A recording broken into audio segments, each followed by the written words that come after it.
السلام علیکم ملګرو. د بي بي سي د ریپورت مطابق افغانستان د ایشیا ملکونو ټول نه سستای ترين ملک قرار شو. مطلب دا چې په افغانستان کې د نور ملکونو په نسبت ایشین کنټریز چې څومره هم دي لکه پاکستان، انډیا، بنگلاديش، سریلانکا وغیرہ څومره هم ایشین کنټری دي، نو په افغانستان کې پکې ګرانی کم د دغه ملکونو په نسبت سره.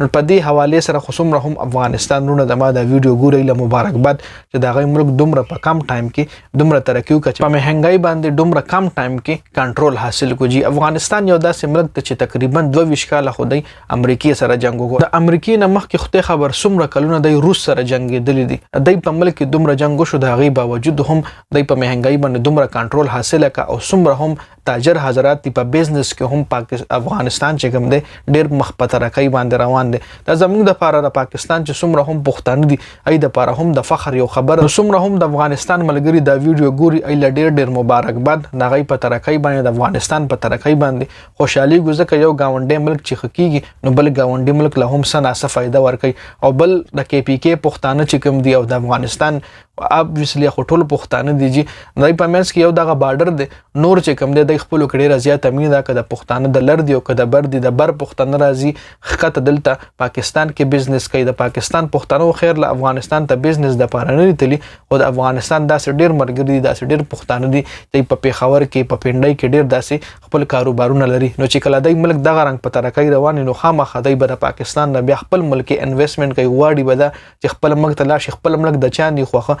دا خو دلته په دې پاکستان کې یو قسم له مسافر دي چې د ملک دغه رنګ په ترقۍ باندې رواني نو خامخا دی به راتلونکي چې کوم انویسټمنټ دی راتلونکي چې کوم د ټایم دی په افغانستان کې تري او انویسټمنټ په افغانستان کې کوي ځکه افغانستان چې په کم ترقۍ باندې روان دي مخکې نو راتلونکي ټایم کې دی شي ډیرو زیات ایشین کنټری لا شکست هم ورکی په ترقۍ کې. بل دا ښکاره خبره ده چې د کم ملک سیاستدان چې کوم وي کرپټ نه وي یا وایي د خپل د ملک د فائدې سوچ کوي نو د غي ملک په هیڅ کله هم نه خرابېږي.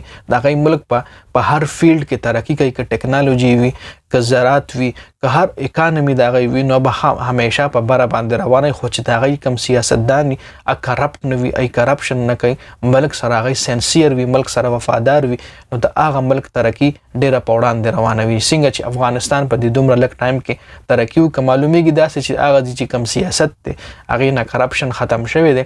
کرپشن چې کم دی دا ملک ډیر زیات جن جوړای ملک ته ډیر زیات نقصان ورکوي. یو کس ته د خپل فائدې د پاره د سلو د زرو کسانو نقصان کوي دا یو قسم لا کرپشن. په آسان الفاظو کې دی له کرپشن ویل شي مطلب دا چې ته د ملک چې کم دستا اساسي دی ته د خپل مقصد د پاره استعمال کې د خپل فیور د پاره استعمال کې صرف ور صرف لکه اوس کې یو معاشري له فائدہ وي ټول خلکو له فائدې نو هغه خو بیا کرپشن کې نه راځي. خو ته چې انډیویډوالي د ملک اساسي د خپل بینیفټ د پاره استعمال نو دا کرپشن دی. نو دا سي پاکستان کې ډیر خلک دي چې د ملک اساسي د خپل انډیویډوال د خپل پرسنل مفاد لپاره استعمالي چې هغه نه عوام له نقصان هم رسي خو هغه وایي چې مال فائدہ نو عوام په بمولي نو داسې چې کم حضرات داسې چې کم سیاستدان په ملک کې جون کوي نو هغه ملک ترقی نشي کوله. افغانستان له یو ځل بیا مبارک ډیر زیات تمام د ویډیو کتلو ویډیو مخکې ملګرو سره شریک کړئ. بنیاد خان افیشل چینل هم سبسکرایب کړئ، پیج هم لایک کړئ. والسلام.